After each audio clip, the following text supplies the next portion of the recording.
Cap fact. What counts as being Captain America? In Captain America 348, there's a letter that a little bit facetiously talks about someone becoming the sixth Captain America. And this letter was sent in at a time where John Walker was Captain America. But depending on how you count, John Walker would have already been the sixth Captain America.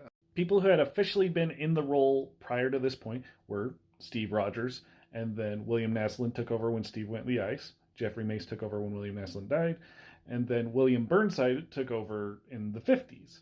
And then you had John Walker. But there was someone before John Walker. Roscoe Simmons took over as Captain America years prior in like the 70s ish when Steve had given up being Captain America and took on the persona of Nomad. Now, it's just possible that whoever wrote this letter forgot about Roscoe because he was only in for a few issues. But you could also argue that maybe Roscoe shouldn't count as a Captain America. Naslund, Mace, and Burnside had all been officially established by the government as Captain America, so they obviously all should count, along with Steve. Can't believe I forgot him.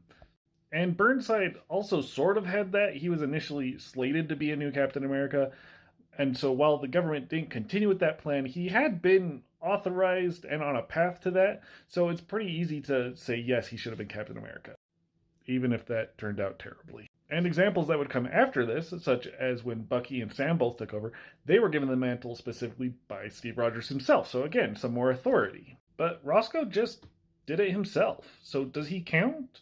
Because if he does, there are also some other people that should probably count. There was a period during the Tales of Suspense runs in the 60s where Steve stepped down as Captain America and other guys briefly tried to be Captain America, but none were very successful. None of them even made it a single issue as Cap, but had the costume and called themselves Captain America, so should they count? Come to think of it, I can't remember if Roscoe actually even had like a successful mission as Captain America. So I really like the character, but should he count? What do you think?